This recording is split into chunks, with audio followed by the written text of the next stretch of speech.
Healthy pulutan 3 ways muna ang binakbakan ko ngayong gabi mga tol. At nagluto ako ng Chinese style chicken feet, steam pampano at quail egg salad. Kaya di ko na patatagalin tong masarap na trip na to. Tara, simulan na natin. Meron nga pala ako ritong bagong kutsilyo galing sa ating TikTok shop. Check nyo mga tol, nasa yellow basket ko to. Yan, simulan ko na sa pagsisibak ng bawang, suntong sibuyas, luya, kamatis at pipino. At yan, okay na tong mga aromatics natin. Dito naman tayo sa isang pirasong pampano. Hiniwaan ko lang 2 hiwa yan, baliktaran, sabay linagyan ko ng luya bawat hiwa niya. Sabay timplahan natin ng asin at paminta, baliktaran. Kalat na din natin ng ganyan, sabay set aside. Gawa naman tayo ng sauce ng ating steam pampano. Toyo, oyster, cayenne parents, brown sugar at sesame oil. Sabay halo. Tapos buhos natin dito sa ating pampano, baliktarin natin ng ganyan. Sabay linagyan ko ng hilaw na sibuyas sa ibabaw. Dito naman tayo sa ating chicken feet. Timplahan ko ng salt and pepper yan. Sabay haluin natin. Tapos linagyan ko ng harina para di maputok pag pinirito natin. Edis tayo ng kalan. Lagay tayo ng used oil nung uminit. Paghuhulog na natin itong mga chicken feet natin. Iki-crispy natin tong paa para di madurog pag pinireshore cook natin mamaya. Tapos yan, okay na. Set aside na natin yan. Nagsalang na nga rin pala ako ng pugo rito para sa ating quail egg salad. Ednis ulit tayo ng kalan. Isalang ko na tong pressure cooker. Hulog na natin tong paa. Tapos tubigan natin yung panama lang sa kanya. Sabay timplahan natin ng toyo, brown sugar, star anise, aromat powder. At lagay na rin natin tong atsuete na binabad ko sa mainit na tubig. Tapos lagay na rin natin tong pamintang powder. Sabay takpan. Pressure cook natin ng 15 minutes. Salang ko na rin tong pampano sa steamer. Steam natin ng 30 minutes yan. Tapos balik tayo rito sa pressure cooker. After 15 minutes, okay na siya. Bomba tayo ng kalan. Salang natin tong wok at magisa na tayo ng bawang. Sunod natin tong sibuyas. Nung nag-translucent, lagay natin tong paa. Tastos lang natin. Lagyan ko ng konting tubig.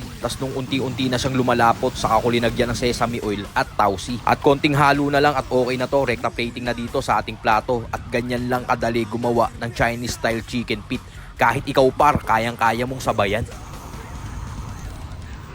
Balik tayo dito sa ini-steam kong pampano. Kunin ko na to mga par. Tapos buhusan ko lang ng konting sauce niya. Tapos linagyan ko na lang ng siling labuyo. Pinaka-garnishing niya. Tapos dito naman gawa na tayo ng quail egg salad. Syempre inuna ko muna yung lettuce. Tapos lagay na natin yung kamatis at cucumber. Tapos lagyan natin ng quail egg. Sundan natin ng lettuce, cucumber, tomato uli. Saka natin hiwaan ng mangga, pa-cubes lang. Tapos saka ko linagay lahat ng itlog pugo. Tapos saka ko linagyan ng parmesan cheese. At yan, okay na tong quail egg salad natin.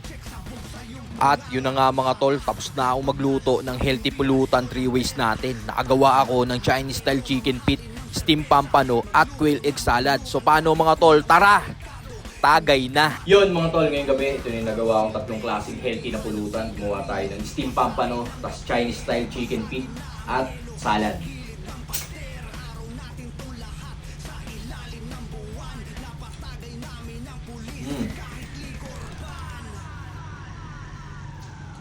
Tagay po.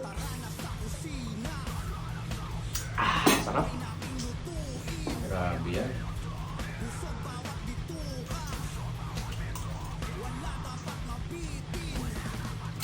Dito naman tayo sa ating quail egg salad. Lagyan ko to ng parmesan cheese sa ibabaw.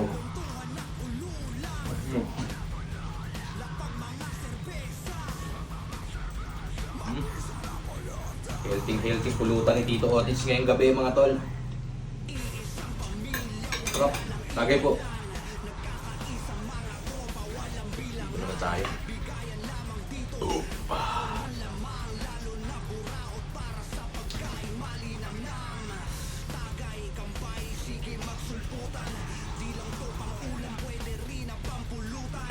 Banpuy tayo nito.